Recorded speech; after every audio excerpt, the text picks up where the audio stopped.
Orang Israel itu mereka punya dua paspor, semuanya paspor negara asal dan paspor Israel. Kapan terjadi tidak nyaman tinggal di Israel, besok angkat tas mereka terbang ke negeri mereka balik. Itu yang menjadikan ya pemerintah Israel sangat takut kalau seandainya kondisi Israel tidak nyaman. Makanya itu rahasia hari ini. Pada saat roket Hamas mencapai Tel Aviv, hari ini mereka mulai bicara akan berakhirnya Israel. Ilmu tanyo benar, amai tanyo benar, kure tanyo benar, ngak selamat dunia akhirat. Terus kalau motif mereka ingin menguasai Al-Quds, Al-Aqsa, karena itu tanah suci bagi tiga agama, itu munculnya belakangan berarti Ustaz? Betul, itu munculnya belakangan. Kalau kita tahu ternyata Zionis bukan justru Palestina yang pertama yang mereka sasar, berarti menunjukkan ini kenapa kemudian Palestina yang mereka sasar. Ketika mereka mendapatkan izin untuk Palestina dijadikan sebagai tempat mereka, tempat negara bagi Israel, ya, bagi orang Yahudi, dibuatlah mitos-mitos tentang bahwa Palestina itu adalah negara atau bumi yang dijanjikan Tuhan. Itu semua mitos. Kemudian mereka membuat mitos bahwa Palestina itu adalah ardun bila sya'bin li sya'bin bila ard, yaitu bumi tanpa tuan untuk tuan tanpa bumi. Artinya bahwa bumi tanpa tuan, ibaratkan Palestina itu tanah kosong, tidak ada orangnya. Itu kan mengingkari sejarah. Mana ada Palestina tidak ada orang? Untuk apa? Untuk tuan yang tidak punya tanah. Mereka menganggap ya, mereka orang Yahudi ini adalah Sya'bullah Al-Mukhtar, yaitu bangsa Tuhan yang terpilih, maka berhak untuk mendapatkan tanah yang dijanjikan Tuhan.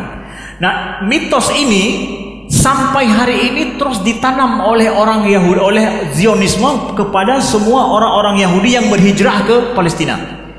Ini ditulis oleh seorang pemikir Prancis bernama Roger Garaudy. Dia seorang pemikir Marxis, tapi kemudian masuk Islam pada tahun 1982. Dia membongkar semua mitos-mitos yang dijadikan oleh orang Zionis seakan-akan Palestina itu tanah mereka dan tanah dijanjikan Tuhan. Ini dia tulis bukunya, ya. Ini adalah terjemahan dalam bahasa Arab dari bahasa Prancis.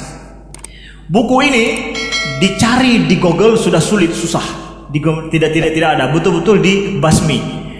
Gara-gara Roger Garaudy menulis buku ini, dia diperkarakan di Prancis, ya, dengan perkara yang sangat hebat, sampai Raja Faisal harus turun tangan membayar dengan jumlah yang sangat mahal demi selesai kasusnya. Ya, artinya apa? Ini adalah asatir muasasah lisiyasah Israiliyah, adalah mitos-mitos pendirian negara Israel. Jadi negara Israel di Palestina didirikan di atas mitos yang dibuat oleh kelompok Zionisme, bahwa seakan itu negeri mereka tanpa tuan, tidak ada orang, mereka lah yang berhak untuk tinggal di negeri itu. Itu semua mitos. Beliau paparkan di sini dengan dalil yang sangat konkret sekali, dan belum diterjemahkan nampaknya ke dalam bahasa Indonesia hari ini. Dan saya dapat beli dulu di Mesir, ya. Setelah itu tidak dicetak lagi, tidak diizinkan untuk cetak. Kita beli di dalam versi bahasa Inggris atau bahasa ini sulit sekali.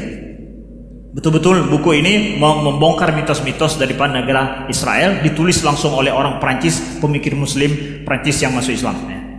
Begitu. Terus gimana dengan kondisi negara Israel hari ini Ustaz? Apakah benar mereka negara hebat, militernya kuat, atau mereka ada konflik internal yang kita nggak tahu Ustaz? Mungkin dari hasil penelusuran Ustaz ada informasi. Betul, ini juga masalah unik, ya. Bagus, perlu kita tahu. Kita sering pikir bahwa negara Israel itu adalah negara kuat, superpower, didukung oleh Amerika, dan mereka betul-betul sedikit demi sedikit akan mampu menguasai Palestina. Ada seorang pemikir Muslim dari Mesir yang ahli di bidang Zionisme dan Yahudi, betul-betul pakar di bidang itu, ya. Nama beliau adalah Dr. Abdul Wahab Al-Masiri. Itu diakui dunia Islam dan juga di negeri barat kepakaran beliau. Beliau mengarang ensiklopedia tentang Zionisme itu sampai 20 jilid panjangnya, lebar.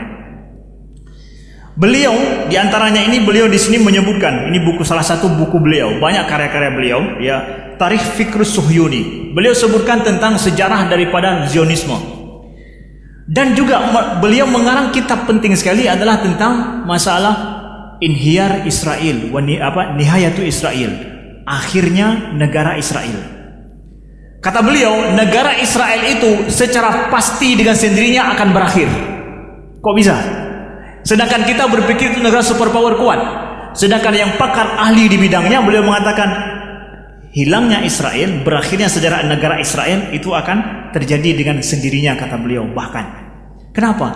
Negara Israel, mereka yang tinggal di negara Israel itu adalah Yahudi dari seluruh dunia, dibawa berhijrah ke Palestina atas dasar bahwa seakan-akan orang Yahudi negara mereka adalah di Palestina. Kebanyakan mereka yang pergi berhijrah ke Palestina itu semua mencari aman. Yang mereka susah tinggal di Rusia, susah tinggal di Eropa Timur, mereka mau berhijrah ke Palestina. Kenapa? Cari nyaman. Makanya iklan-iklan Zionisme di Eropa supaya orang-orang Yahudi mau hijrah ke tempat situ adalah tempat yang nyaman, kehidupan yang terjamin. Itu semua iklannya. Jadi mereka yang miskin-miskin, fukara-fukara di sana mau hijrah, kenapa? Dijanjikan tempat yang nyaman, aman. Ketika kemudian mereka pergi ke Palestina, mereka mendapatkan orang Palestina yang beringas, anak-anak kecil yang siap melempar mereka dengan batu. Ya. Kemudian ditambah hari ini seperti adanya roket. Itu penyebab daripada mereka ketakutan. Jadi ketakutan orang Yahudi terhadap mereka tidak nyaman di tempat itu betul-betul sangat mengganggu stabilitas dan eksistensi Israel. Orang Israel itu mereka punya dua paspor, semuanya. Paspor negara asal dan paspor Israel. Kapan terjadi tidak nyaman tinggal di Israel, besok angkat tas mereka, terbang ke negeri mereka balik. Itu yang menjadikan pemerintah Israel sangat takut kalau seandainya kondisi Israel tidak nyaman. Makanya itu rahasia hari ini. Pada saat roket Hamas mencapai Tel Aviv, hari ini mereka mulai bicara akan berakhirnya Israel. Kenapa? Tidak perlu harus mereka nembak satu-satu, nggak perlu. Kasih mereka takut, tidak nyaman di sini, kami ada di sini, siap kami. Itu sudah penyebab daripada orang Israel terbirit-birit lari. Nah ini, jadi jangan kita pikir mudah, kita pikir mereka itu kuat, tidak kuat. Mereka betul-betul negaranya itu sangat lunak sekali. Masyarakatnya itu tidak menyatu dengan tanah mereka, tidak. Yang kedua adalah kebanyakan hari ini generasi Israel hari ini itu adalah generasi sekulerisme dan generasi yang hedonis. Tidak ada, mereka sekarang mulai tidak mau ikut untuk kewajiban militer. Tidak mau. Banyak mereka tidak mau ikut kewajiban militer. Mereka diwajibkan anak muda untuk ikut militer, tapi kebanyakan mereka tidak mau, menantang hari ini. Dan diizinkan untuk tidak mau ikut kewajiban militer oleh pemerintah Israel. Ini disebutkan oleh Abdul Wahab Al-Masiri. Kenapa? Pemerintah mengizinkan juga mereka tidak ikut. Padahal kalau namanya yang wajib harus ikut. Tapi kalau nggak mau ikut, kok diizinkan? Karena kebanyakan yang dipaksa ikut militer sakit jiwa setelah itu. Lihat, lemah mentalnya. Lemah sekali mentalnya. Maka kenapa kita lihat di video-video itu anak kecil saja berani lempar, kemudian mereka walaupun pakai senjata kok berani melawan. Mental mereka dasar emang lemah. Mereka dipaksa untuk wajib militer karena mereka pergi ke Israel untuk cari aman. Ngapain sulit-sulit susah? Kita di Aceh nggak diwajibkan militer, nyaman sekali. Coba diwajibkan militer, lari kita. Jadi jangankan warga sipil Israel, tentaranya aja ketakutan. Padahal mereka punya ini. Betul. Secara mental jiwa mereka lemah rapuh sekali. Jadi kita jangan berpikir Israel itu sudah hebat, enggak. Dan yang paling penting, sahabat Perkusi Aceh, 10% dari hasil penjualan kaos dakwah ini akan kita bagikan kepada sahabat-sahabat kita yang kurang mampu di luar sana. Putih di janggut, kuning ngon mise, hantom ta combe, tika musola. Walaupun panjang kalimatnya, namun makna dari lirik itu mengajak kita untuk melakukan sholat. Terima kasih untuk seluruh sahabat Perkusi Aceh yang sudah berkontribusi membeli kaos ini. Semoga berhikmah bagi kita bersama dan orang-orang di sekitar kita. Demikian, wassalamualaikum warahmatullahi wabarakatuh. Putih di janggut, kuneng-kuneng orang mise, hantom ta combe tika musalla. Putih di janggut, kuneng orang mise, hantom ta combe tika musalla. Lale, lale, lale. Tanyo